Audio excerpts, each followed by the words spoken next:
So look, check this out. This is All This Math. I'm Professor Parker. Welcome back. Right now we're about to get into some composite functions. All right, now I'm gonna talk a little bit about what a composite function is. All right, so a function is basically a set of instructions, right? It's a set of instructions for what you need to do, right? So this is a function, f of x. This does not mean f times x. Sometimes parentheses mean multiplication, but not in this situation right here. This means f of x equals 4x minus 3. That means that it's a set of instructions that's telling you that whatever the x value is, replace the x with that number, do 4 times that number, and then subtract 3 from that product. All right, now this function is called g of x. All right, so it's like just the name of the function. The name of the function is g, and x is the variable that you're using inside the function, right? See, like this x right here. So it's giving you a set of instructions. It's telling you that whatever number they tell you for x, you replace the x with that number right here, and also right here, right here, and also right here, right here, and also right here. Just like in the f function, you replace the number right here where the x is, and also right here, and then you just rock out, just do the math. All right, just do the calculation, and you get a final answer. All right, now when you got composite functions, that means you might have a function inside of a function. So you got to do it twice. Usually when we evaluate functions, we're just given a function, like f of x, for example, and it says, well, evaluate when x equals 1.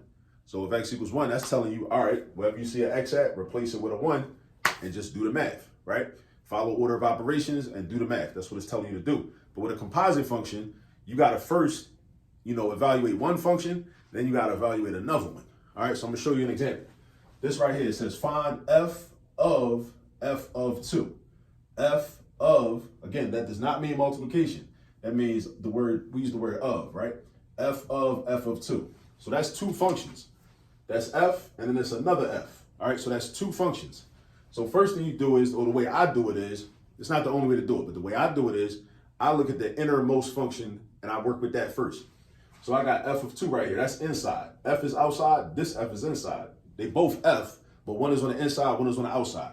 So I'm gonna work with f of 2 first. So I'm gonna take my marker and I'm gonna find f of 2. I'm gonna do the inside function first. So I got f of 2 equals what? I'm not using g because this is not the g function, it's the f function. So I'm not worried about g right now in this problem, right? Maybe in another problem, I'm gonna be worried about g. I'm worried about the f function. So I got 4 times x minus 3. But look, they just told me that x is 2. So instead of writing 4x, I'm gonna write 4 times 2 because 4x means 4 times x. So all I'm doing is replacing. I'm just replacing the x with the number that they give me. They gave me a 2, so I'm gonna use a 2. Instead of multiplying by x, I'm multiplying by 2. Instead of multiplying by x, I'm multiplying by 2. And then I'm still gonna do minus 3. Now, I just gotta evaluate. Use order of operations. What's 4 times 2? That's 8. What's 8 minus 3? That's 5. So I got 8 minus 3, and I got 5, right? I actually, no, sure. I'm not gonna put a box around that. You know why? Because that's not my final answer, all right? That's just this part right here. So notice, we got 2 functions. We got an f on the outside and an f on the inside. An f on the outside and an f on the inside. The f on the inside, I'm gonna circle it. The f on the inside is 5. So now I can replace the f of 2 with a 5 because they're the same thing. I can replace f of 2 with 5 because f of 2 equals 4 times 2 minus 3, which equals 8 minus 3, which equals 5. So these are like synonyms from like English class, right? F of 2 is the same thing as 5, just like big is the same thing as large, right? Same concept, they synonyms. If you say equal sign, that means you're dealing with synonyms, all right? So f of 2 is equal to 5. So that means up in here, I can replace this f of 2 with a 5 because f of 2 and 5 are the same thing. So now I can finish the problem. I'm gonna have f of 5, right? So instead of f of 2, I put a 5. Instead of f of 2, I put a 5. Now, I'm gonna use the same function, 4x minus 3. I'm using the same function, 4x minus 3, except they're telling me to put a 5 where the x is. That's what they're telling me to do. They're telling me to put a 5 where the x is. All right, so I'm gonna do 4 times 5 minus 3. Use order of operations. 4 times 5 is 20. I multiply first. After 20, I do 20 minus 3. So I got 20, take away 3. And then 20 take away 3 is 17. That's my final answer. That's my final answer. So what I'm gonna do is I'm gonna say this.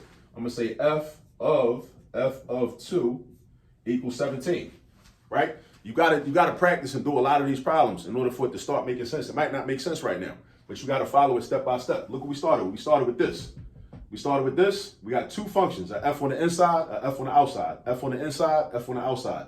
You deal with the f on the inside first. At least, like I said, that's how I do it. You could deal with the f on the outside first, but I don't get into that. I like to go inside out, you know? So I do f of 2, right? So I use this function. I replace all the x's with 2's. I replace all the x's with 2's like they did. They replaced the x with a 2, right? Instead of saying f of x, they saying f of 2. So I got f of 2, right, equals 4 times 2 minus 3, which equals 8 minus 3, which equals 5. So that's the inside part. The inside part is 5. The inside part is 5. And then you got to do f of 5. So f of 5, we're using the same function. 4 times 5 minus 3, 20 minus 3, 17. That's the final answer. This is the final answer. So when we evaluate f of 2, we get 17. That's about it. All right. Now go practice. You got to practice. And then this will really sink in. You want to develop muscle memory. So when you see problems like this, they be easy. All right. I'll see you in the next video.